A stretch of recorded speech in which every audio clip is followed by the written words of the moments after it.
नमस्कार, मनी गुरु की इस खास पेशकश में आप सभी का स्वागत है। मैं हूं स्वाति रायना। कुछ ऐसे फंड भी होते हैं जो मार्केट गिरने पर भी संभल जाते हैं क्योंकि इनका फोकस ग्रोथ नहीं बल्कि वैल्यू और स्टेबिलिटी पर होता है। ये फंड उन कंपनियों के हैं जो मुनाफा कमाती हैं तो निवेशकों को डिविडेंड देती हैं। आज बात होगी डिविडेंड यील्ड फंड की और बताएंगे कैसे फंड बाकी डाइवर्सिफाइड फंड जैसे कि फ्लेक्सी कैप या फिर वैल्यू फंड से अलग होते हैं। फोकस फंड से इनकी जो पहचान अलग है।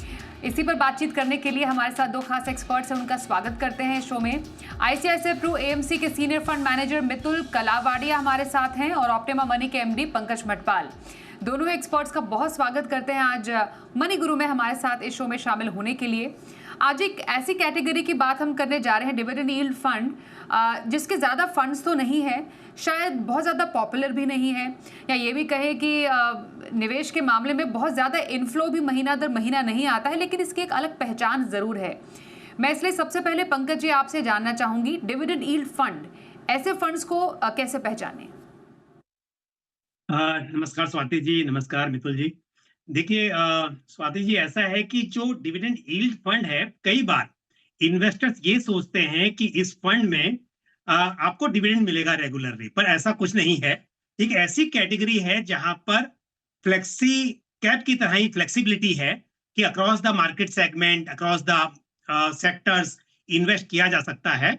लेकिन यहाँ पर जो पोर्टफोलियो में अंडरलाइंग शेयर्स हैं, जो अंडरलाइंग पोर्टफोलियो में शेयर्स हैं, वो इस तरह के होते हैं जिनमें डिविडेंड की संभावना होती है, जिनमें डिविडेंड मिलता है। तो यानी कि हाई डिविडेंड यील्ड कंपनीज के शेयर्स में इन्वेस्ट किया जाता है। तो जब भी आप कह रही थी ना कि डिफरेंट फंड्स में एक स्टाइल होता है, तो यहाँ पर ये मानकर चलिए कि अगर रेगुलर डिविडेंड है तो यानी कि आपका जो डाउन साइड है उसे प्रोटेक्शन मिलती है। मतलब गारंटी ऐसी कुछ नहीं है, लेकिन हाँ, जो कोशिश यही है कि ऐसे शेयर्स हों जहां पर डाउन साइड थोड़ा प्रोटेक्टेड हो और आपको ग्रोथ भी मिले। तो ये अंतर है इस तरह के फंड्स में कि डाइवर्सिफिकेशन भी है और थोड़ा सा क्योंकि डिविडेंड रेगुलर मिलता रहे उन कंपनीज में, तो इससे आपका जो रिस्क है वो थोड़ा कम होता है। तो बिल्कुल, तो ये खासियत है डिविडेंड यील्ड फंड की। मित्तुल जी से आप जानते हैं कि आखिरकार क्योंकि इस पूरे कैटेगरी का यूनिवर्स बहुत छोटा है मित्तुल जी, क्यों इसकी पॉपुलैरिटी उतनी नहीं है जितनी हम बाकी फंड्स में देखते हैं? इक्विटी में तो हमने देखा कितना सारा इस बार जुलाई के महीने में पैसा आया। डिविडेंड यील्ड फंड में ज़्यादातर इतना पैसा आता नहीं है, पर मित्तुल जी, डिविडेंड यील्ड फंड की खासियत है क्या? यूनिवर्स तो बहुत छोटा है, लेकिन उसमें भी इसकी एक्सक्लूसिविटी कैसी है? जी, ये फंड की खासियत या ये फंड की पोजीशनिंग अगर कोई इन्वेस्टर के लिए देखे जाए तो जो डिविडेंड यील्ड फंड्स है वो एक ग्लोबल जो वेस्टर्न वर्ल्ड है वहां पे ये इनकम फंड्स होते हैं कि जहाँ पे मार्केट्स में ग्रोथ नहीं है, जीडीपी की ग्रोथ मॉडरेट है, उस समय पे ये कंपनीज डिविडेंड देती है तो आपको एक इनकम मिलती है, वो आपकी इनकम की ग्रोथ हो गई है और थोड़ा सा कैपिटल एप्रिसिएशन मिलता है। बट इंडिया एक ग्रोथ मार्केट है, यहाँ पे ग्रोथ स्टॉक्स और ग्रोथ कंपनीज जो है उनकी वैल्यू ज्यादा है।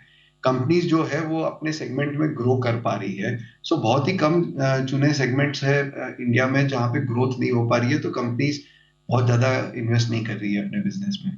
तो इंडिया में यहाँ पे थोड़ा सा मॉडल ऑफ इन्वेस्टिंग अलग लगता है। यहाँ पे इंडिया में इन्वेस्टिंग मॉडल ऐसा होना चाहिए कि जहाँ पे आप थोड़ा सा ज्यादा कैपिटल एप्रिसिएशन की तरफ पोर्टफोलियो को टिल्ट करिए और डिविडेंड यील्ड के तरफ थोड़ा कम रखिए। तो ये जो return over a period of time investors के लिए जनरेट करेगा, उनके लिए ये कोई भी अच्छे डाइवर्सिफाइड फंड की तरह होगा। जो नॉर्मली डाइवर्सिफाइड फंड होंगे जो across large cap, mid cap, small cap कर सकते हैं फ्लेक्सिबिलिटी के साथ, वैसे सारे फंड्स के उसमें इनके साथ उनको कंपेयर किया जा सकता है। ओके, तो वाकई लोकप्रियता कम ज़रूर है, लेकिन अहमियत के मामले में बिल्कुल भी कमतर नहीं है ऐसे फंड्स। क्योंकि डाइवर्सिफाइड इक्विटी फंड्स की बात यहाँ पर की पंकज जी, मितुल जी ने, ये ज़रा समझाइए। हम जब भी एक डाइवर्सिफिकेशन की बात करते हैं, फ्लेक्सी कैप फंड्स दिमाग में आते हैं। अब क्योंकि लार्ज, मिड और स्मॉल कैप का एक बिल्कुल बेहतरीन एक्सपोजर फ्लेक्सिबिलिटी वाइज ऐसे फंड्स में होता है। अब डिविडेंड यील्ड की भी बात कर ले तो यहाँ पर भी आपके लिए वाकई एक कंपनीज में इन्वेस्टमेंट का मौका मिलता है। क्या एक डिफरेंस हम समझे in terms of stock selection या companies dividend yield fund as compare to flexi cap funds? Swati ji, आपने कुछ सही कहा। देखिए, चाहे वो फ्लेक्सी कैप फंड हो, वैल्यू फंड हो या डिविडेंड यील्ड फंड हो, इस तरह के फंड्स में फ्लेक्सिबिलिटी है, यानी कि किसी भी सेक्टर में निवेश किया जा सकता है और किसी भी तरह के मार्केट कैप में निवेश किया जा सकता है। तो यहाँ तक तो बात एक ही है। और साथ में ये भी बात समझना जरूरी है, जैसे हम फ्लेक्सी कैप में कहते हैं कि उस स्कीम का जो टोटल असेट है उसका मिनिमम 65% इक्विटी और इक्विटी रिलेटेड इंस्ट्रूमेंट्स में इन्वेस्ट करना होता है। सेम चीज यहां पर भी एप्लीकेबल होती है। लेकिन यहां पर जो अंतर है वो यही है कि जब आप फ्लेक्सी कैप की बात करते हैं तो वहां पर स्टॉक्स ग्रोथ ओरिएंटेड हो सकते हैं। लेकिन यहां पर एक खास बात है कि आपको जो स्टॉक सेलेक्ट करने, यानी कि फंड मैनेजर्स जो स्टॉक सेलेक्ट करते हैं वो majorly high dividend yield stocks होंगे।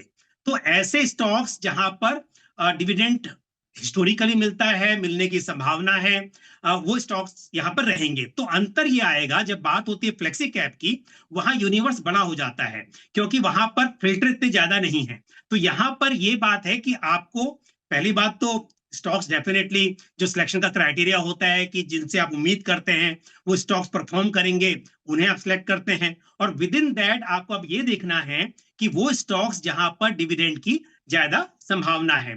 तो इसके लिए एक वजह तो यह है कि स्टॉक का जो पोर्टफोलियो फंड मैनेजर डिजाइन करेंगे वहां पर आपका सिलेक्शन बहुत ज्यादा इंपॉर्टेंट हो जाता है क्योंकि चॉइस कम है। दूसरी बात जो हम बात कर रहे थे कि पॉपुलर क्यों नहीं है, उसकी खास वजह तो यही है कि फ्लेक्सी कैप में नंबर ऑफ फंड्स बहुत ज्यादा हैं, जबकि डिविडेंड यील्ड की बात की जाए तो आज की तारीख में कुल मिलाकर 10 फंड्स हैं। तो क्योंकि कम एएमसीज के पास है तो उसकी बात कम होती है इसके लिए। पर रिटर्न्स की बात करेंगे तो ऐसा नहीं है। लॉन्ग टर्म में, हालांकि शॉर्ट टर्म में क्योंकि फंड्स भी कम है तो मुश्किल है कंपेयर करना, बट लॉन्ग टर्म में बहुत सारे डिविडेंड यील्ड फंड्स ने फ्लेक्सी कैप फंड्स की परफॉर्मेंस को आउट परफॉर्म किया है। दूसरी बात एक और होती है स्वाति जी, कई बार ना इन्वेस्टर सिर्फ ये देखते हैं कि रिटर्न्स किसके अच्छे हैं, पर वो रिटर्न्स कहां से आए हैं वो भी जानना जरूरी है, क्योंकि जब मार्केट खराब होता है उस वक्त पर ये बात बहुत इंपॉर्टेंट हो जाती है। तो यदि फ्लेक्सी कैप की हम बात करें जहां पर ग्रोथ ओरिएंटेड स्टॉक्स होते हैं वहां पर डाउन साइड आपकी कम प्रोटेक्टेड होती है, जबकि डिविडेंड यील्ड फंड में ये देखा जाएगा कि जब मार्केट खराब होगा उस वक्त शायद आपको चिंता कम करनी होगी। एब्सोल्युटली, बहुत इंपॉर्टेंट पॉइंट आपने बताया कि फ्लेक्सी कैप फंड और एक डिविडेंड यील्ड फंड में एक बेसिक डिफरेंस है क्या। मितुल जी, जब हमने एक रिकॉर्ड देखा ऑफ पास्ट रिटर्न्स का, वन ऑफ द हाईएस्ट एयूएम्स का जो फंड है आईसीआईसीआई प्रू का डिविडेंड यील्ड फंड है, जिस फंड को आप मैनेज करते हैं, पिछले एक साल में जो हमने अक्रॉस द जब फंड्स के रिटर्न देखे, एकमात्र ICICI pru dividend yield fund का ही पॉजिटिव में रिटर्न रहा है। ज़रा थोड़ा सा आप इसके पीछे स्टॉक सिलेक्शन मेथड आपका कैसा रहा, कैसे इस वॉलेटाइल बाजार में भी आपने बेस्ट से बेस्ट स्टॉक पिकिंग की है जिससे कि ज़्यादा फ़ायदा मिले इन्वेस्टर्स को इस फंड में इन्वेस्ट करने का। तो ये पूरा इसके पीछे का थॉट प्रोसेस और प्रिंसिपल आपकी तरफ से क्या रहा?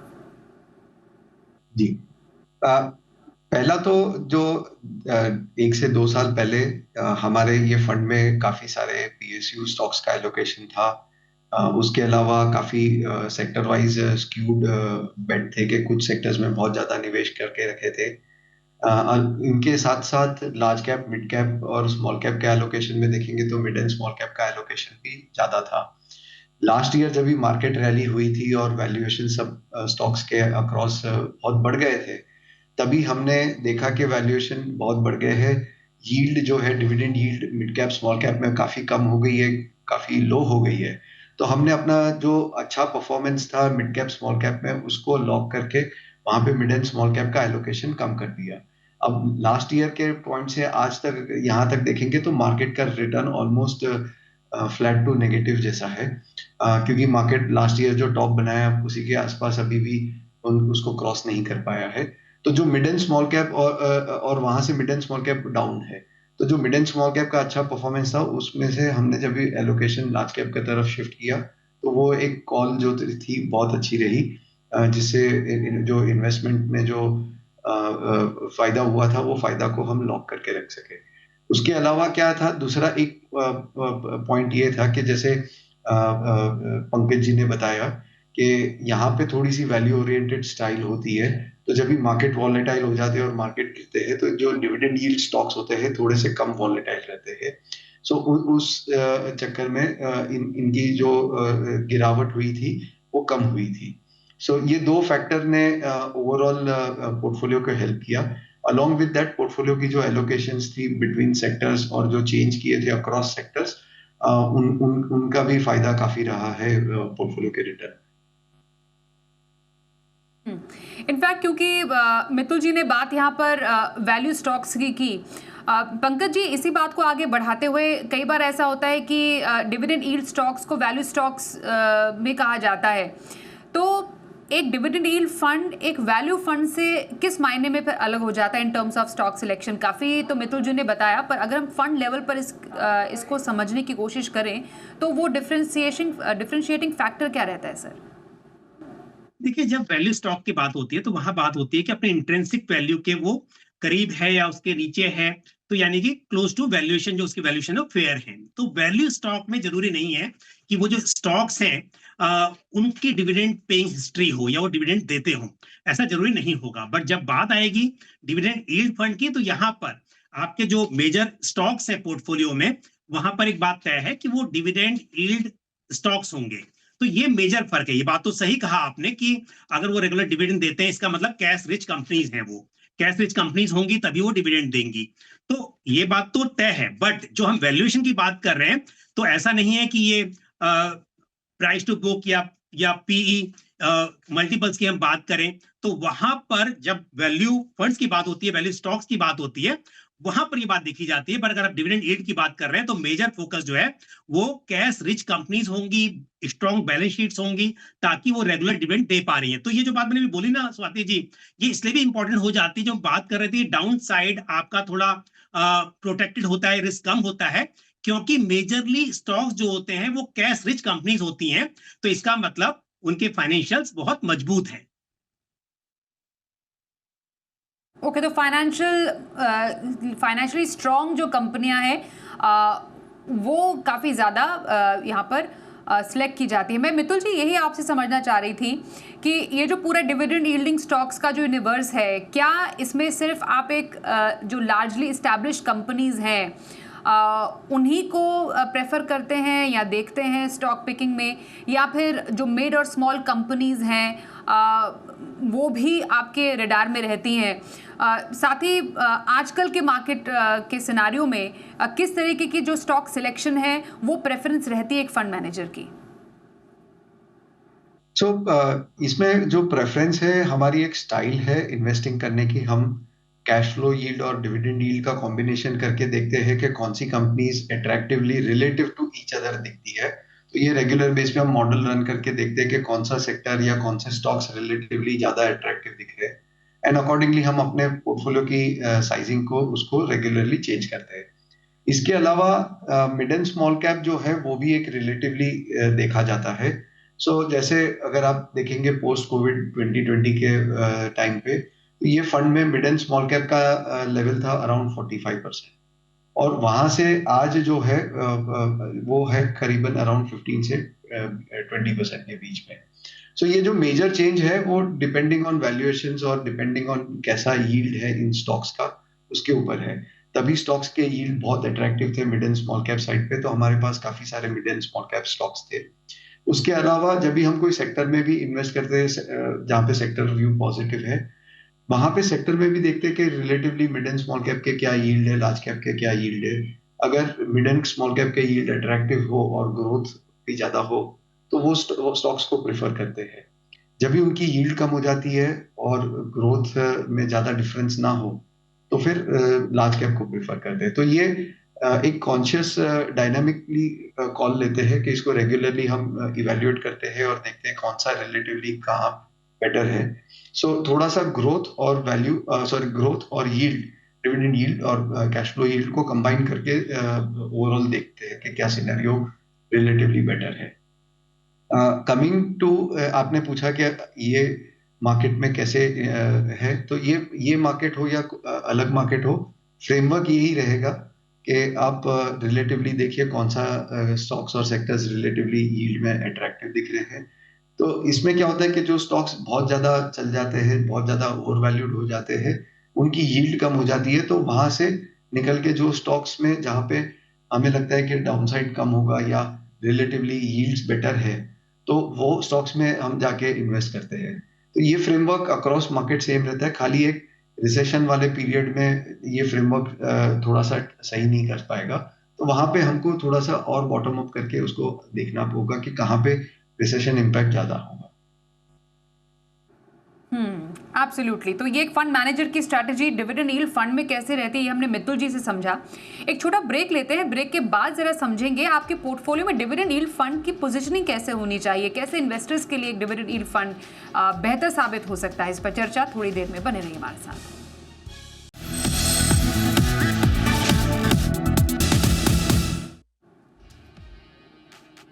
आज हम बात करें डिविडेंड यील्ड फंड की, और चर्चा करने के लिए हमारे साथ है आईसीआईसीआई प्रू एएमसी के सीनियर फंड मैनेजर मितुल कलावाडिया और ऑप्टिमा मनी के MD Pankaj भटपाल। Pankaj ji, dividend yield fund अगर समझे एक पोर्टफोलियो एलोकेशन के लिहाज से, तो पोर्टफोलियो में किस तरीके से ऐसे किसी फंड को हमें पोजीशन करना चाहिए, किस तरीके के गोल्स के लिए ये फंड बिल्कुल सटीक बैठते हैं? देखिए स्वाति जी, इक्विटी फंड है तो एक बात तो तय है कि लॉन्ग टर्म के फाइनेंशियल गोल्स के लिए आपको कंसिडर करना चाहिए। दूसरी बात, अगर हम ये कहें कि उतार चढ़ाव की संभावना, क्योंकि अगेन इक्विटी फंड है, तो वो भी यहाँ बनी रहेगी। लेकिन क्योंकि ये डाइवर्सिफाइड फंड है, फ्लेक्सिबिलिटी है इसमें, तो ये लॉन्ग टर्म फाइनेंशियल गोल्स के लिए अपने कोर पोर्टफोलियो में शामिल किया जा सकता है। लेकिन जब कोर पोर्टफोलियो की हम बात करते हैं, देखिए अगर हम सैटेलाइट की बात करें, टैक्टिकल एलोकेशन की बात करें, तब तो हम थीमेटिक की बात करते हैं, सेक्टरल फंड्स की बात करते हैं। लेकिन अगर हम एक कोर पोर्टफोलियो की बात कर रहे हैं, तो वहां पर पहले तो आपके large cap, mid cap, small cap, चाहे वो इंडिविजुअली हो या फिर मल्टी कैप और फ्लेक्सी कैप के जरिए आप एलोकेशन कर रहे हो। पर थोड़ा सा उसके साथ में आप चाहते हैं कि डाइवर्सिफिकेशन हो फर्दर स्टाइल को लेकर, तब वहां पर आप वैल्यू या कॉन्ट्रा और उसी के साथ साथ डिविडेंड यील्ड को भी शामिल कर सकते हैं। तो इससे क्या होगा कि जब ऐसा खराब मार्केट होता है जहां आप देखते हैं कि आप उतार चढ़ाव बहुत ज्यादा है, उस टाइम पर इस तरह के फंड्स आपके लिए फायदेमंद साबित हो सकते हैं। तो लॉन्ग टर्म के लिए आपके कोर पोर्टफोलियो में एक छोटा हिस्सा इस तरह के फंड्स में रहना चाहिए। तो लॉन्ग टर्म के लिए कोर पोर्टफोलियो जो आपके पोर्टफोलियो का हिस्सा है, एक डिविडेंड यील्ड फंड को आपको डेफिनेटली बनाना चाहिए। तो मितुल जी, ऐसे में जब बाजार में अभी हम थोड़ा सा वॉलेटिलिटी देख रहे हैं, तो आपको लगता है कि इस टाइम पर जो एक डिविडेंड यील्ड फंड है किसी के पोर्टफोलियो में स्टेबिलिटी दे सकता है? देखिए, ये डिविडेंड यील्ड फंड जो है खाली स्टेबिलिटी के पॉइंट ऑफ व्यू से नहीं देखना चाहिए। मेरा बात ये है, ये जो फंड है ये डाइवर्सिफाइड फंड है। दूसरे जो डाइवर्सिफाइड फंड है जो अक्रॉस सेक्टर इन्वेस्ट करते हैं, तो उनमें से ये उन्हीं की तरह एक डाइवर्सिफाइड फंड है। यहाँ पे एक स्टाइल जो है इन्वेस्टिंग की, वो डिविडेंड यील्ड को लेके एक मॉडरेट वैल्यू और ग्रोथ को कंबाइन करके जो ब्लेंडेड स्टाइल होती है, उस स्टाइल से ये फंड को चलाया जाता है। तो ये एक थोड़ी सी अलग स्टाइल है, डाइवर्सिफाइड फंडों की तरह ही इनको देखना चाहिए। इनमें कैपिटल एप्रिसिएशन के लिए लोगों को देखना चाहिए। स्टेबिलिटी इसका एक जो हमने ऑब्जर्व किया है पास्ट में कि स्टेबिलिटी रही है, बट ये फंड स्टेबिलिटी के लिए खाली नहीं बने गए हैं कि ऐसे वॉलेटाइल टाइम के लिए यहाँ पे आइए। वॉलेटाइल टाइम के लिए एक्चुअली हाइब्रिड फंड्स काफी बेहतर रहते हैं। जो वॉलेटाइल मार्केट्स में उनका क्योंकि उनके पास डेट और इक्विटी होता है, तो वो अपना डेट इक्विटी का मिक्स चेंज करके उनमें फ्लैट मार्केट या स्लाइटली नेगेटिव मार्केट में अपना पोर्टफोलियो को काफी स्टेबिलिटी देते हैं। सो स्टेबिलिटी के लिए हाइब्रिड फंड्स बहुत ज्यादा बेहतर काम करते हैं। बट जो जिनको कैपिटल एप्रिसिएशन चाहिए लॉन्ग टर्म, जैसे पंकज जी ने बहुत अच्छा कहा कि लॉन्ग टर्म आपके फाइनेंशियल गोल्स है, वो फाइनेंशियल गोल को मीट करने के लिए जो आपके एलोकेशन की जो स्टाइल है, उसमें ये एक डाइवर्सिफाइडिफिकेशन लाएगा। एक डाइवर्सिफाइड फंड्स की जो आप वैरायटी ऑफ फंड्स देख रहे हैं, जैसे मल्टी कैप, फ्लेक्सी कैप, उनमें ये एक और कैटेगरी है जो आपके ओवरऑल पोर्टफोलियो में एक अच्छा एडिशन होगा। एक डिफरेंट स्टाइल है जो हमारा ICICI prudential dividend yield fund है, वो एक सस्टेनेबल यील्ड अप्रोच से हम चलाते हैं, जो थोड़ी सी डिफरेंट स्टाइल है। हम हाई डिविडेंड यील्ड को खाली टारगेट नहीं करते हैं, हम डिविडेंड यील्ड और ग्रोथ दोनों का ब्लेंड को एक करके उसमें टारगेट करते हैं, ताकि एक कैपिटल एप्रिसिएशन आपको मीडियम टू लॉन्ग टर्म में आती रहे, और at the same time yield high होती है, तो थोड़ा सा एक्सपेक्टेशन ये भी रहता है कि ये स्टॉक्स थोड़े से लेस वॉलेटाइल रहेंगे। तो ये रही डिविडेंड यील्ड फंड की खासियत और किन के लिए पोजीशनिंग सही है ऐसे फंड में। पर बहुत इंपॉर्टेंट पॉइंट मैं इनफैक्ट आखिरी में पंकज जी आपसे जानना चाहती हूँ, ऐसे फंड्स की जो टैक्सेशन है वो किस तरीके से है? जस्ट लाइक इक्विटी फंड्स इनको टैक्स किया जाता है, थोड़ा सा इस पर डिटेल देंगे। बिल्कुल, ये इक्विटी फंड है, क्योंकि अगर किसी फंड में मिनिमम 65% एलोकेशन इक्विटी में होता है तो इक्विटी फंड का टैक्सेशन अट्रैक्ट करता है। तो ये फंड क्योंकि मेजरली इक्विटी में ही इन्वेस्ट करता है, इक्विटी फंड है, तो बिल्कुल 1 ईयर तक का होल्डिंग पीरियड जो है वो शॉर्ट टर्म कहलाता है, और 1 ईयर से ज्यादा का होल्डिंग पीरियड लॉन्ग टर्म हो जाता है। और लॉन्ग टर्म में आज की तारीख में इस फाइनेंशियल ईयर के लिए जो रेट्स हैं वो 12.50% ऑन द अमाउंट एक्सीडिंग 1,25,000, मतलब एक साल में 1,25,000 रुपए तक का जो कैपिटल गेन्स होता है लॉन्ग टर्म, उस पर टैक्स नहीं लगता है। उसके ऊपर का जो अमाउंट है उस पर 12.50% के रेट से टैक्स एप्लीकेबल होता है, और शॉर्ट टर्म में 20% के रेट से short term capital gain tax applicable होता है। स्वाति जी, एक छोटी सी बात और कहूंगा, क्योंकि यहाँ पे फंड्स कम हैं और थोड़ा सा क्योंकि स्टॉक्स का यूनिवर्स छोटा होता है, मितुल जी ने ये बात शायद नहीं कही उनके फंड्स के बारे में स्पेशली, बट मैं एक बात जरूर कहूंगा कि आपको सोच समझकर निवेश करना होगा यदि इस कैटेगरी में निवेश करना है। मैं एक्चुअली बधाई दूंगा मितुल जी को, अगर आप देखेंगे तो 1 साल ही नहीं, 1 साल, 3 साल, 5 साल, तीनों ही साल में मैं देख रहा था कि फंड नंबर 1 पे रहा है। लेकिन बहुत सारे फंड्स हैं जिन्होंने नेगेटिव रिटर्न दिया है, तो यानी कि तो फंड्स कम है, और उसके ऊपर से क्योंकि जो यहाँ पर स्टॉक सिलेक्शन का तरीका होगा बहुत थोड़ा सा कॉम्प्लिकेटेड हो जाएगा, क्योंकि यूनिवर्स छोटा है, फिल्टर्स ज्यादा है। तो इसके लिए इन्वेस्टर्स को राय जरूर रहेगी, अगर इस कैटेगरी में निवेश करना है तो आप फंड का पोर्टफोलियो चेक कीजिए, कंसिस्टेंसी चेक कीजिए, तभी इसे अपने पोर्टफोलियो में शामिल कीजिए।